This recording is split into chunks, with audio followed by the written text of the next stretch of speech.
성령 강림 사건 이후에 성령의 역사로 초대교회가 세워지게 되었습니다. 그리고 이러한 성령의 역사 가운데 초대교회는 정말 놀라운 부흥의 역사가 있었습니다. 얼마나 놀라운 부흥인지 베드로가 한 번 설교할 때마다 3,000명씩, 5,000명씩 믿게 되는 그런 놀라운 역사가 있었습니다. 그런데 참 신기한 것은 이러한 부흥과 함께 위기도 찾아왔다는 사실입니다. 그래서 전에 봤던 것처럼 베드로와 요한이 성전 미문에 있던 나면서부터 못 걷게 된 자를 그렇게 걷게 한 것 때문에, 그리고 그것을 보고 모여든 사람들에게 복음을 전한 것 때문에 제사장과 장로들 그리고 서기관들로 구성된 공회에 잡혀가게 되었었죠. 정확하게는 이제 사내들인 공회라고 불리는 공회인데 유대인 최고 자치 의결 기관입니다. 자, 이 공회에 잡혀가서 결국에는 이제 풀려나기는 했지만 더 이상 복음을 전하지 못하도록 협박을 받았습니다. 우리는 삶에 좋은 일들만 있기를 원하지만 그렇지가 않죠. 호사다마라는 말처럼 좋은 일에는 항상 안 좋은 일이 따라오기 마련이고, 또 위기의 상황인 것 같지만 또 그게 전화위복이 되는 경우도 있습니다. 그러니까 초대교회의 상황이 정말로 그랬습니다. 이처럼 초대교회는 전례 없던 놀라운 부흥의 역사가 있었지만 오히려 그 부흥으로 인해서 사내들인 공회로부터 협박을 받아 위기 가운데 놓이게 되었습니다. 그런데 중요한 것은 그런 위기 가운데서 교회가 무엇을 했냐 하는 것이죠. 오늘 본문을 보면 그런 위기 상황에서 교회가 무엇을 했냐 하면 기도를 했다는 것입니다. 그런데 위기를 맞은 것은 초대교회만이 아니었습니다. 사실 초대교회를 위협했던 그 사내들인 공회도 마찬가지로 위기를 맞이하게 됐습니다. 왜냐하면 베드로와 요한을 통해서 놀라운 기적이 일어나게 되고, 그리고 많은 사람들이 순식간에 예수님을 믿게 되면서 점점 이스라엘 내에 있던 자신들의 기반이 무너질 그런 위기가 오게 된 것이죠. 그래서 그렇게 베드로와 요한을 잡아 가둔 것이고, 복음을 전하지 못하도록 협박을 했던 것도 자신들의 기반을 지키려고 했던 것입니다. 그런데 이들은 이런 위기가 닥치자 무엇을 했냐면, 오늘 본문 앞에 있는 4장 15절 말씀을 보면 서로 의논했다고 되어 있습니다. 그러니까 모여서 회의를 했다는 것이죠. 어떤 위기의 순간에 우리가 먼저 해야 할 것은 기도와 회의 중에서 과연 어떤 걸 먼저 해야 되는 걸까요? 당연히 기도를 먼저 해야 하는 것입니다. 회의를 하지 말라는 게 아닙니다. 성경을 보면 사도행전 15장에도 나오는데 사도들도 모여서 회의를 했습니다. 예루살렘 회의라고 기록이 되어 있는데 그렇게 모여서 회의를 했습니다. 그러니까 회의 자체는 나쁜 게 아니고, 그래서 회의를 아예 하지 말라는 게 아닙니다. 만약 회의가 나쁜 거라면 당회도 모이지 말아야 하고, 재직회로 모이는 건 우리가 죄를 지으려고 모이는 게 되는 거겠죠. 그러니까 회의는 그 자체가 나쁜 건 아닙니다. 다만 그렇게 회의를 하기 전에 먼저 기도를 해야 한다는 거죠. 기도 없이 하는 회의는 단지 사람의 생각과 사람의 능력만을 구하는 것일 뿐입니다.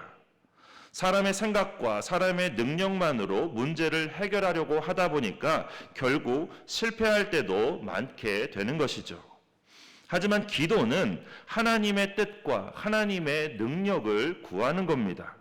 전능하신 하나님을 의지하며 하나님의 도우심을 구하는 게 기도이죠. 그러나 세상 사람들은 하나님을 믿지 않기 때문에 당연히 회의를 먼저 합니다. 어떤 어려움을 만나고 어떤 문제를 만나고 어떤 위기를 만나면 사람들끼리 모여서 먼저 회의를 합니다. 심지어 하나님을 믿는다고 하면서도 제대로 믿지 않는 사람들, 마치 사내들인 공회처럼 하나님의 일을 한다고 하는 사람들이 하나님의 뜻보다는 사람의 뜻을 먼저 구하게 되는 겁니다. 그러나 진정한 믿음의 사람은 겸손히 기도를 먼저 하게 됩니다. 그리고 놀라운 것은 그렇게 기도하다 보면 고민하던 그 문제의 해결책이 저절로 보일 때가 있다는 거죠. 저절로 해결될 때도 있습니다. 하나님께서 그렇게 인도해 주시는 것입니다. 그런데 오늘 본문을 보면 초대교회 성도들은 그렇게 위기의 순간에 기도를 하는 것도 훌륭한 모습인데 기도도 그냥 기도가 아니라 정말 놀라운 기도를 했다는 것입니다. 성령의 임재를 체험하면 성령으로 충만하게 되면 기도가 바뀌게 되는데 어떻게 바뀌냐면 내 필요를 채우기 위한 그런 기도가 아니라 하나님께서 주신 사명을 위한 기도로 기도의 그 순서와 내용이 바뀌게 되는 것입니다. 게다가 믿음 때문에 겪게 되는 어려움과 문제, 고난을 더 이상 두려워하거나 걱정하거나 염려하지 않게 되고 오히려 그런 것들을 그냥 당연한 것으로 여기며 그런 상황에서도 오히려 하나님을 찬양하게 됩니다. 그러니까 어떻게 그렇게 걱정과 문제 가운데서 하나님을 찬양할 수 있냐고 생각하겠지만 다윗의 시편을 읽어보시면 잘 아실 수 있습니다. 그런 시편이 다윗의 시편 가운데 너무나 많고 또 오늘 본문에 나오는 초대교회도 마찬가지였습니다. 사내들인 공회가 복음을 선포하지도 가르치지도 못하도록 그들을 협박했을 때 일반적으로는 주로 그런 상황에서 이렇게 기도를 하게 됩니다. 주님, 핍박하는 저들을 심판하여 주옵소서. 고난을 피할 수 있게 하여 주옵소서. 우리는 일반적으로 이렇게 기도하게 됩니다. 그리고 병들면 병을 낫게 해주시고 경제적으로 어려우면 경제적인 풍요로움을 더해주시고 공부를 못하면 공부를 잘할 수 있는 지혜를 달라고 이렇게 주로 1차원적으로만 우리가 기도를 하게 됩니다. 그러나 본문에 나오는 초대교회의 기도는 그런 기도가 아니었습니다. 29절 하반절 말씀을 보면 그들은 이렇게 기도했습니다. 종들로 하여금 담대히 하나님의 말씀을 전하게 하여 주시오며 이처럼 오히려 자신들의 마음을 더욱 굳세게 해주실 것을 그리고 더욱 담대히 말씀을 전하게 해주실 것을 기도했습니다. 형편이 더 나아지게 해주시거나 대적들을 물리쳐달라고 기도하는 것이 아니라 오히려 그런 상황에서도 어렵고 힘든 상황에서도 그냥 우리의 마음을 더 굳세게 해주시고 우리의 믿음을 더 굳세게 해주셔서 그 모든 어려운 상황에서도 우리가 담대히 복음을 전할 수 있게 해달라고 기도했던 것입니다. 이렇게 기도하니 기도를 들으시는 하나님께서 얼마나 마음이 흡족하실까요? 이건 들어주지 않을래야 안 올 수 없는 그런 기도입니다. 그런데 그들의 기도 내용을 보면 단지 사내들인 공회만의 협박이 문제가 아니었습니다. 그들의 기도 내용이 이제 시편 2편 1절과 2절 말씀을 인용해서 기도하고 있는데 그 시편의 내용대로 헤롯과 본디오 빌라도가 이방인과 이스라엘 백성과 합세하여서 예수님을 대적하며 십자가에 못 박아 죽였습니다. 그리고 지금은 복음을 전하고 있는 자신들을 초대교회를 위협하고 있는 그런 상황입니다. 그런데도 그런 위협 속에서 오히려 더욱 담대하게 하나님의 말씀을 전할 수 있게 해달라고 그렇게 기도하고 있는 것입니다. 그러니까 너무나 대단한 기도죠. 무서워서 숨어야 하는 그런 상황에서 오히려 이렇게 담대하게 복음을 전할 수 있게 해달라고 기도하고 있는 그들의 모습이 너무나 대단해 보입니다. 그런데 어떻게 이렇게 담대하게 기도할 수 있었을까요? 그 이유는 헤롯과 본디오 빌라도 그리고 사내들인 공회가 비록 예수님을 대적해서 예수님을 십자가에 못 박아 죽였지만 그래서 그들은 자신들이 승리한 것처럼 그렇게 생각했지만 실제로는 그게 아니었기 때문입니다. 예수님은 약속대로 다시 부활하셨고 다시 오실 것을 약속하시며 하늘로 올라가셨습니다. 결국 그들의 승리는 진정한 승리가 아니라 그냥 하나님의 뜻을 이루고자 하신, 하나님께서 사용하신 한 과정이요, 하나님의 도구에 불과했다는 것입니다. 그래서 오늘 본문 27절과 28절 말씀을 보면 그들에 대해서 이렇게 기도하고 있습니다. 우리 27절과 28절 말씀을 같이 한번 읽어보겠습니다. 과연 헤롯과 본디오 빌라도는 이방인과 이스라엘 백성과 합세하여 하나님께서 기름 부으신 거룩한 종 예수를 거슬러 하나님의 권능과 뜻대로 이루려고 예정하신 그것을 행하려고 이 성에 모였나이다. 아멘. 그들이 예수님을 거스르고 하나님의 권능과 뜻을 거스른 것처럼 보였지만 오히려 그게 아니라 하나님의 뜻을 이루려고 이곳에 모이게 되었다는 거죠. 그냥 하나님의 도구로서 하나님께 그들도 쓰임을 받았다라는 것입니다. 선하게 쓰임을 받은 것이 아니라 악하게 쓰임을 받은 것이죠. 이처럼 초대교회 성도들은 헤롯과 본디오 빌라도 그리고 사내들인이 자신들의 악한 의도로 예수님을 십자가에 못 박았지만 그것은 오히려 하나님께서 예정하신 일을 이루는 그런 도구에 불과하다는 것을 알았습니다. 그렇기 때문에 더 이상 그들을 두려워하지 않게 된 것입니다. 우리가 도구를 두려워할 사람이 없죠. 망치질을 하다가 가끔 망치가 내 손을 때릴 때가 있지만 그렇다고 해서 망치를 보고 겁에 질려서 도망가는 사람은 없습니다. 도구를 두려워할 사람이 없는 거죠. 그런 것처럼 사내들인도 헤롯도 빌라도도 그냥 하나님의 도구일 뿐이기에 더 이상 그들이 두렵지 않게 된 겁니다. 오히려 담대하게 하나님의 말씀을 전할 수 있게 해달라고 기도할 수 있게 되었고 하나님께서는 그들의 이러한 기도에 31절 말씀처럼 땅의 흔들림과 성령 충만함 그리고 담대함을 주시는 것으로 그들의 기도에 응답해 주셨습니다. 이처럼 그들의 기도는 하나님께 놀랍게 응답받는 기도였습니다. 그런데 이들의 기도가 이렇게 응답받은 것은 기도의 내용도 내용이지만 또 한 가지 중요한 이유가 있는데 그게 뭐냐면 바로 24절 말씀처럼 그들이 한 마음으로 하나님께 소리 높여 기도했기 때문입니다. 마음이 하나가 될 때 거기에서 큰 힘이 나오는 것이죠. 우리가 사극 드라마를 보면 드라마에 좀 그런 장면이 자주 나옵니다. 신하들이 왕 앞에 막 우르르 몰려가가지고 단체로 막 통촉하여 주시옵소서 막 이렇게 외치는 장면들 많이 보게 되죠. 그 정전이라는데 밖에 모여가지고 저마다 돗자리 하나씩 깔아놓고 그 앞에서 뭐 이틀 한 3일 정도 통촉해달라고 계속해서 외칩니다. 그러면 왕이 참다 못해서 결국에는 그들의 요구를 들어주게 됩니다. 그런데 만약 그냥 한두 명이 그렇게 와가지고 외친다면 왕이 꿈쩍도 안 하죠. 그냥 쓰러질 때까지 그냥 놔둡니다. 하지만 단체로 수많은 사람들이 막 많은 유생들이 와가지고 그렇게 단체로 통촉해달라고 그렇게 외치면 그냥 그것을 무시하기가 어렵습니다. 결국에는 그들의 요구를 들어주게 되는 거죠. 이게 바로 단체 행동의 힘이고 무서움이라고 할 수 있습니다. 그러니까 결국 나 혼자서는 힘이 약하지만 모이면 큰 힘이 되는 것이죠. 자, 우리가 어떤 교회를 볼 때 그 교회가 성령으로 충만한지 충만하지 않은지를 우리가 어떻게 알 수 있을까요? 기도를 크게 하면 성령 충만한 교회일까요? 주여 주여 기도해야 되는데 막 서로 싸우면서 서로 반대파를 향해서 막 죽여 죽여 이렇게 막 크게 기도하며 기도 크다고 해서 성령 충만한 게 아니죠.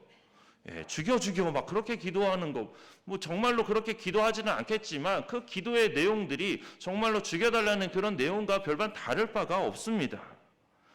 주여 주여라고 외치는 건 내가 주님의 뜻에 순종하겠다, 복종하겠다 그런 의미인데 서로 주님의 뜻은 온데간데 없이 서로 자기 뜻만 주장하면서 싸우기에 바쁘다면 그건 절대로 성령으로 충만한 교회가 아닙니다. 그래서 정말로 그 교회가 성령으로 충만한지 그렇지 않은지를 알 수 있는 가장 좋은 방법은 모든 성도의 마음이 하나가 되어 있는지를 보면 알 수 있습니다. 얼마나 단합이 잘 되는지 그걸 보면 알 수 있다는 거죠. 성령으로 충만한 교회는 반드시 한 마음과 한 뜻으로 연합할 수밖에 없습니다. 전에도 말씀을 드린 것처럼 사도들, 예수님의 제자들은 원래 서로 사이가 좋은 그런 사람들이 아니었습니다. 서로 더 높아지려고만 하고 함께 연합할 줄 모르는 그런 사람들이었습니다. 많지도 않았죠. 12명밖에 안 되는데도 그 12명이 하나가 되지를 못했던 겁니다. 그런데 그런 그들이 성령으로 충만하게 되니까 나중에는 드디어 하나가 되었습니다. 성령께서는 이렇게 사도들을 하나가 되게 하신 것처럼 초대교회 성도들도 하나가 되게 하셨습니다. 에스겔 11장 19절과 20절에 이런 말씀이 있습니다. 우리 한번 찾아서 같이 읽어보도록 하겠습니다. 우리 중요한 말씀이어서 에스겔 11장 19절과 20절 말씀입니다.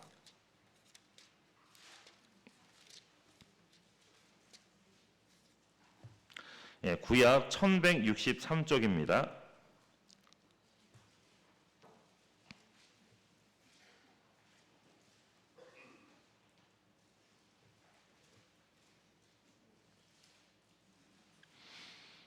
자, 에스겔 11장 19절과 20절 우리 안에 성령이 임하시면 어떻게 되는지 잘 말씀하고 있습니다.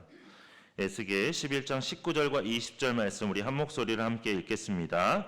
내가 그들에게 한 마음을 주고 그 속에 새 영을 주며 그 몸에서 돌 같은 마음을 제거하고 살처럼 부드러운 마음을 주어 내 율례를 따르며 내 규례를 지켜 행하게 하리니 그들은 내 백성이 되고 나는 그들의 하나님이 되리라. 아멘.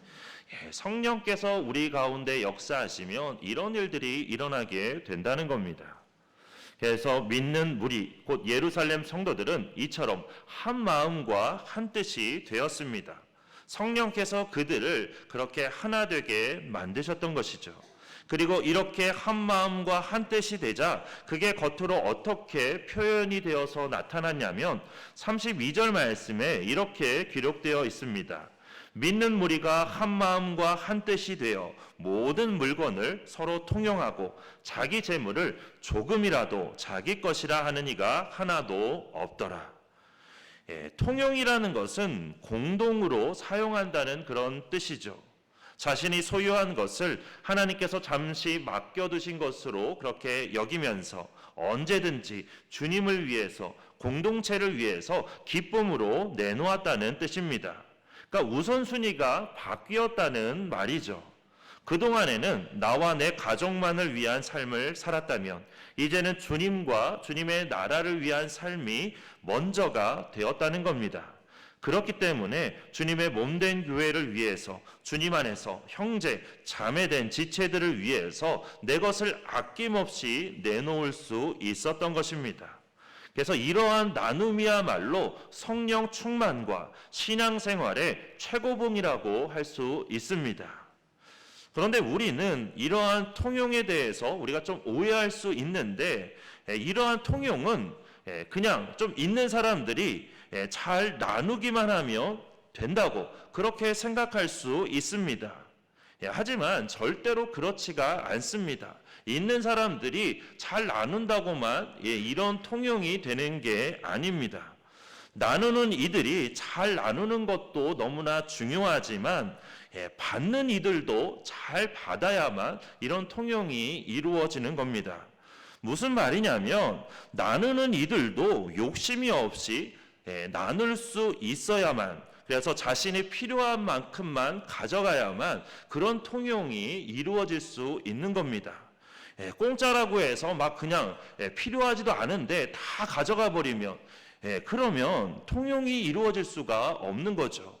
양잿물도 막 공짜라고 막 뭐 마신다고 막 그런 말처럼 그렇게 막 공짜라고 야 이거 공짜니까 막 가져가 너도 나도 할 것 없이 막 가져가. 예전에 뭐 이케아 그 뭐 광명점에 있는 이케아에 뭐 쓰라고 이렇게 뭐 연필인가를 가져다 놨는데 지금은 연필이 없어졌다 그러더라고요. 너도 나도 할 거 없이 막 하도 많이 가져가 가지고 더 이상 연필을 안 갖다 놓는다고 하는데 공짜라고 그렇게 다 가져가 버리면 필요하지도 않은데 가져가 버리면 통용이라는 것은 거기서 끝나게 되는 겁니다. 그래서 통용이 이루어지기 위해서는 나누는 사람도 잘 나누어야 하지만 받는 사람도 욕심이 없어야 되는 겁니다. 결국 양쪽 다 성령으로 충만해야만 이러한 통용이 가능하다는 거죠. 그리고 34절 말씀을 보면 그들 중에 가난한 사람이 없었다고 말합니다. 가난한 사람은 뭐 단순히 못 먹고 못 입고 하는 그런 정도가 아니라 여기서 말하는 가난한 사람은 빚쟁이에게 억압받고 시달리는 사람들, 그런 사람들을 뜻합니다. 그런데 더 이상 이런 사람들이 없었다는 거죠. 어떻게 그럴 수 있었냐면 그 뒤에 있는 말씀처럼 그렇게 밭과 집이 있는 사람들이 가진 것을 팔아서 헌금했기 때문에, 그래서 그 돈으로 빚도 갚아주고 했기 때문에 가난한 사람들이 없었던 겁니다. 당시에 이제 밭과 집이 있다는 것은 오늘날 밭과 집이 있다는 것과는 좀 다른 그런 의미입니다. 마치 지금 우리 집에 자동차가 있다는 것과 한 3, 40년 전에 우리 집에 자동차가 있다는 것은 전혀 다른 의미죠. 그 당시에는 자동차는 거의 상류층 중에도 상류층 사람들만 자동차가 있었죠. 그러나 요즘은 집 없는 사람도 자동차가 다 있습니다. 그만큼 자동차가 흔해졌던 것이죠. 그렇게 뭐 자동차를 가지고 있다는 의미가 시대에 따라 달라지는 것처럼 집과 밭이 있다는 것도 당시에 집과 밭이 있다는 것은 완전히 다른 의미였습니다. 그래서 당시에 집과 밭을 소유한 사람은 오늘날로 말하면 상당한 부를 지닌 사람입니다. 그래서 당시 사회에서 상위 10%에 드는 그런 사람들이었다라는 것이죠. 때문에 여분의 집과 밭을 팔 수 있는 사람들이 여럿 있었다는 것은 그만큼 또 예루살렘 교회 성도 중에 몇몇은 상당한 재력가들도 있었다는 그런 뜻입니다. 그리고 그들은 그 밭과 집을 판 그 값을 가져다가 사도들의 발 앞에 두었는데 이것은 사도들에게 모든 소유권을 이전한다는 뜻이고 사도들의 권위를 인정한다는 그런 의미입니다. 이 말씀을 보면서 나도 집 팔고 밥 팔아서 교회에다 바쳐야 되나 하면서 또 마음이 어려운 분들이 있으실 수도 있는데 뭐 절대로 그런 마음 가지실 필요는 없습니다. 성령께서는 우리에게 억지로 이런 일을 하게 하시지는 않습니다. 초대교회 성도들도 보면 절대로 억지로 한 사람이 없었습니다. 모두가 다 자발적으로 했지 억지로 한 사람은 없었습니다. 그러니까 이걸 억지로 하게 되면 이제 그게 이단의 모습이 되는 겁니다. 그러니까 이단들을 보면 하나같이 그들에게 있는 공통점 중에 하나가 집 팔고 소유 팔아서 교주에게 다 바치게 한다는 겁니다. 넷플릭스에 있는 그 나는 신이다라는 그 다큐멘터리 보시면 한 본지 좀 시간이 지나서 기억이 잘 안 나는데 한 4개 정도의 그 이단에서 나왔던 것으로 기억이 나는데 그 4개의 이단이 다 공통적으로 다 그 뭐 성도들에게 집 팔고 소유 팔아서 교주에게 다 바치게 했습니다. 참 그렇게 바치는 사람들도 안타깝고 그것을 그냥 자기 마음대로 쓰는 그 교주도 참 대단하다는 생각이 듭니다. 그리고 공산국가도 그렇죠. 공산국가도 보면 초대교회와 비슷하게 모든 재산을 국가가 통제해서 사람들에게 평등하게 골고루 나누어 준다고 그렇게 말합니다. 그러니까 이론은 그렇죠. 그러면 초대교회와 과연 그들이 다른 게 뭘까요? 초대교회와 이단, 공산국가가 다른 게 뭘까 하는 겁니다. 그러니까 그건 앞서 말씀드린 것처럼 성령의 감동에 의해서 자원하는 마음으로 그렇게 했다는 점이 다르다는 거죠. 주님을 그리고 다른 지체를 사랑하는 마음으로 그렇게 하는 것이지 억지로 시켜서 또는 협박해서 하는 게 아닙니다. 하지만 이단은 그렇지가 않죠. 이단은 이것에 대해서 무척 강요하고 협박합니다. 그렇게 하지 않으면, 집 팔고 소유 팔아서 바치지 않으면 천국에 가지 못하는 것처럼 말하고, 심지어 사람들을 막 데리고 가서 폭행하기도 합니다. 그리고 공산국가는 나라에서 강제로 재산을 빼앗습니다. 그리고 명목상으로는 모두에게 공평하게 나누어 주기 위해서라고 말은 하지만 절대로 그렇게 하는 나라가 없죠. 어느 공산국가도 빈부의 차가 극심하지 않은 나라가 없습니다. 공산당에 속한 사람들은 재산이 참 많은가 하면 그렇지 못한 사람들은 아주 골고루 못 사는 게 공산국가죠. 잘 사는 사람은 아주 잘 살고 못 사는 사람은 아주 못 사는 그런 빈부의 차가 극심한 나라가 공산국가입니다. 이처럼 초대교회가 이단이나 공산국가와 다른 점은 성도들이 성령의 감동에 의해서 자원하는 마음으로 그렇게 자신의 집과 밭을 팔아서 사도들의 발 앞에 두었다는 것이고, 또 이단이나 공산국가처럼 교주나 공산당원들이 모든 것을 독차지한 것이 아니라 정말로 모든 사람이 부족함이 없이 필요한 만큼 적당하게 그렇게 모든 분배가 잘 이루어졌다는 점입니다. 성령 충만을 통해서 교회가 하나가 되면 이처럼 교회 가운데 하나님께서 부어주시는 놀라운 은혜와 복의 역사가 나타나게 되는 것입니다. 우리도 성령의 충만함을 더욱더 사모하고 그리고 간절히 우리가 기도함으로써 성령 안에서 우리가 하나 되는 역사가 우리 샘교회 안에 있기를 바랍니다. 그래서 하나님께서 부어주시는 놀라운 복과 은혜가 우리 교회를 통해서 우리의 삶 가운데 그리고 또한 이 지역사회 가운데 차고 넘치게 되기를 바랍니다. 사람이 살면서 내려놓기 가장 힘든 것 중에 하나가 바로 재물에 대한 욕구죠. 그래서 교회마다 항상 재정이 뜨거운 감자가 되곤 하는데, 예수님께서도 재물이 있는 자는 하나님의 나라에 들어가기가 얼마나 어려운지, 낙타가 바늘기로 들어가는 것이 부자가 하나님 나라에 들어가는 것보다 더 쉽다고 말씀하실 정도였습니다. 그러니까 결국에는 부자가 하나님 나라에 들어가는 게 그만큼 어렵고 거의 불가능에 가깝다라고 말씀하시는 것이죠. 오죽하면 예수님께서 하신 말씀 중에 거의 80%가 재물에 관한 말씀일 정도입니다. 그만큼 재물에 대한 욕구가 강력하다는 거죠.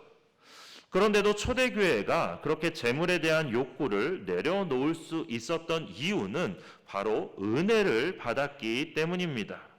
그러니까 무슨 은혜냐면 구원의 은혜죠.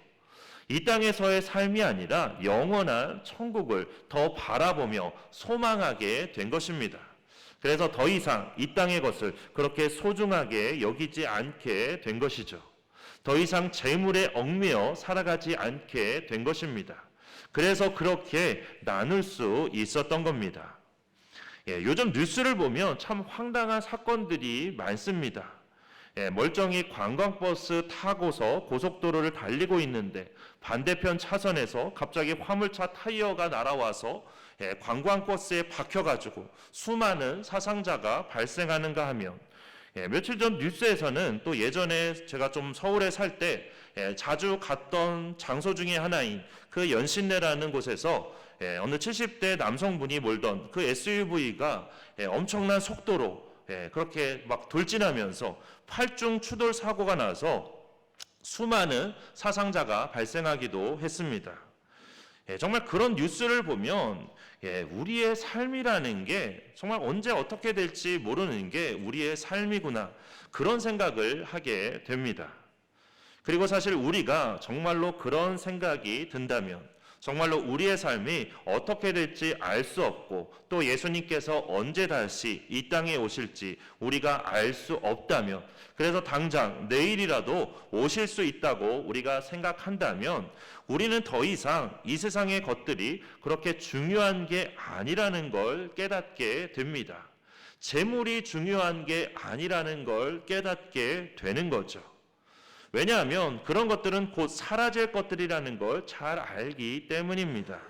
그래서 재물에 대한 큰 욕심도 사라지게 되는 것이고 또 더 이상 다른 사람들을 미워하는 그런 일도 없게 되는 것입니다. 저 사람 미워해봐야 뭐 하겠습니까? 얼마 안 있으면 우리 다 이 땅에서 사라질 그런 사람들인데 미워할 필요가 없는 것이죠. 오히려 제자들처럼 주님 안에서 하나 되는 역사가 일어나게 되는 것입니다. 초대교회가 그렇게 협박에도 불구하고 두려워하지 않을 수 있었던 것은, 그리고 자신의 밭과 집을 팔아서 기꺼이 사도들에게 내놓을 수 있었던 것은 이처럼 영원한 하나님의 나라를 더 간절히 바라보며 소망했기 때문입니다. 그렇게 우리도 이제는 성령 충만을 통해서 우리가 더 이상 이 땅의 것에 너무나 얽매여 있지 않기를 바라고 우리가 땅의 것만을 너무나 구하지 않기를 바랍니다. 우리가 정말로 구해야 하는 것, 사람들에게 전해야 하는 것은 영원한 하나님의 나라입니다. 우리가 그것들을 구할 때 나머지 이 땅에서 살아가는 모든 삶은 하나님께서 다 책임져 주시겠다고 우리에게 말씀해 주셨습니다. 그렇기 때문에 우리가 먼저 하나님의 나라를 구해야 하는 것이죠. 그리고 그 나라를 향해서 우리가 다 함께 하나가 되어 손잡고 힘차게 나아가야 합니다.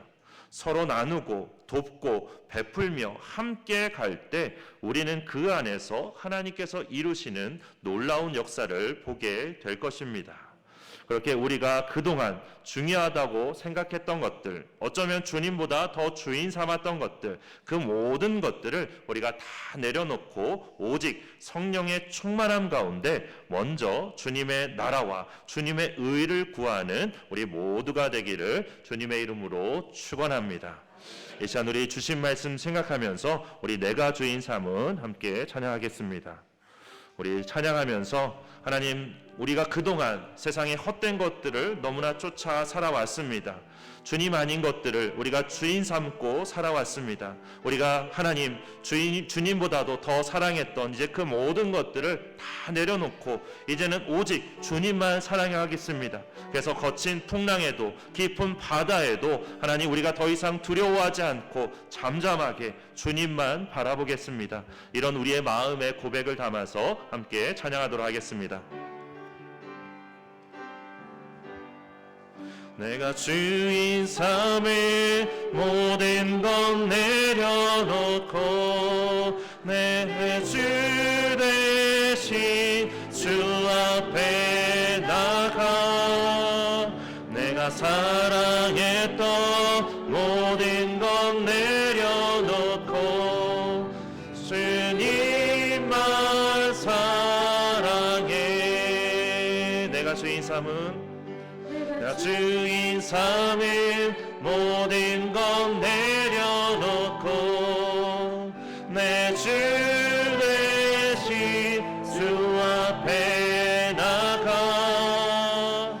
내가 사랑했던 모든 것 내려놓고 주님만 사랑해. 주 사랑 거친 풍랑에도 깊은 바다처럼 나를 잠잠케 해. 주 사랑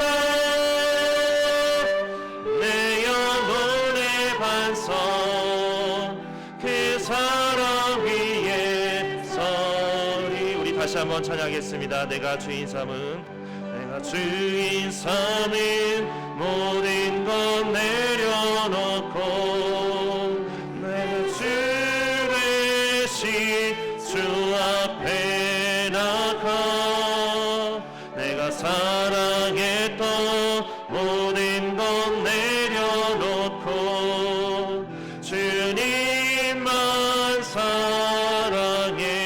내가 주인 삼은 모든 것 내려놓고 내 주 대신 주 앞에 나가 내가 사랑했던 모든 것 내려놓고 주님만 사랑해. 주 사랑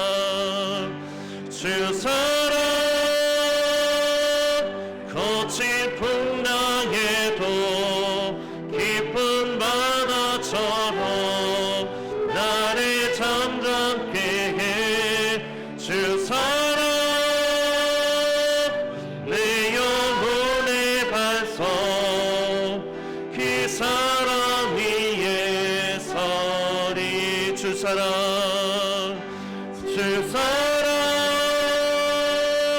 거친 풍랑에도 깊은 바다처럼 나를 잠잠케 해. 주 사랑 내 영혼의 반석 그 사랑 위에 서리. 이 시간 우리 기도할 때 그동안에는 내 목숨이 먼저였고 내 삶이 먼저였고 내 가족이 먼저였는데 그래서 그것만 움켜쥐며 살았는데 그게 오히려 내 자신을 잃는 길이고 내 자신을 망치는 길이고 내 가족을 사망의 길로 이끄는 길이었음을 우리가 깨닫고 이제는 주님을 위해 살아가는 삶이 되게 해달라고 기도하겠습니다. 주님의 나라를 위해 살아가는 삶이 되게 해달라고, 그래서 먼저 그의 나라와 그의 의를 구하는 우리의 삶이 되게 해달라고, 우리가 그렇게 할 때 이 모든 것을 너희에게 더하시리라는 이 말씀을 기억하며 우리 삶의 우선순위가 주님이 되고 주님의 나라가 되어서 오히려 그 가운데 부어주시는 더 놀라운 은혜와 복을 누리는 우리의 삶이 되게 해달라고, 또한 우리의 이러한 변화를 통해서 우리 교회에도 초대교회와 같은 그런 놀라운 성령의 역사, 능력의 역사, 부흥의 역사가 나타나게 해주시기를 이 시간 우리 주여 한번 크게 외치고 함께 동성으로 기도하겠습니다. 주여! 사랑이 많으신 하나님 아버지, 이 시간 하나님의 말씀에 의지해서 우리가 함께 기도하며 나아갑니다. 하나님, 우리 가운데 역사하여 주시옵소서. 우리 가운데 성령으로 충만케 하여 주시옵소서. 성령께서 우리 가운데 역사하여 주시사 우리에게도 하나님 역사하여 주시고 우리의 삶의 우선순위가 바뀌는 역사가 있게 하여 주시옵소서. 하나님, 우리가 그동안에는 내 목숨이 먼저였고 내 삶이 먼저였고 내 가족이 먼저였습니다. 하나님, 그래서 그것만 움켜쥐며 살았는데 하나님, 그러나 그것이 오히려 내 자신을 잃는 길이고 내 삶을 망치는 길이고 내 가족을 사망의 길로 이끄는 길이었음을 우리가 깨닫게 하여 주시고, 이제는 우리가 더 이상 하나님 그것들을 추구하는 삶이 아니라 이제는 주님을 위해서 살아가는 우리의 삶이 될 수 있도록 인도하여 주시옵소서. 하나님, 주님의 나라를 위해서 살아가는 우리의 삶이 될 수 있도록 성령께서 우리를 붙들어 주시고 우리의 삶의 우선순위를 변화시켜 주시옵소서. 먼저 그의 나라와 그의 일을 구하라. 그리하면 이 모든 것을 너희에게 더하시리라는 주님의 그 말씀을 기억하며 이제는 우리의 삶의 우선순위가 주님이 될 수 있도록 인도해 주시고 주님의 나라가 될 수 있도록 인도하여 주시옵소서.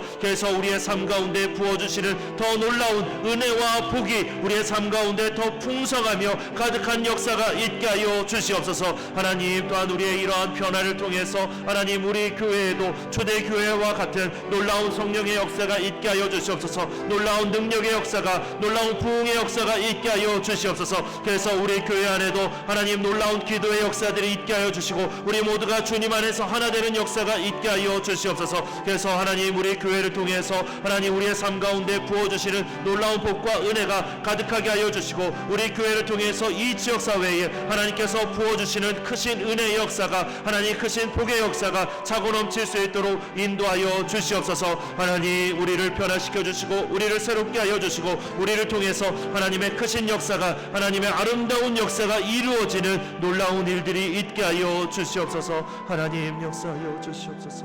시켜 주시옵소서. 아멘.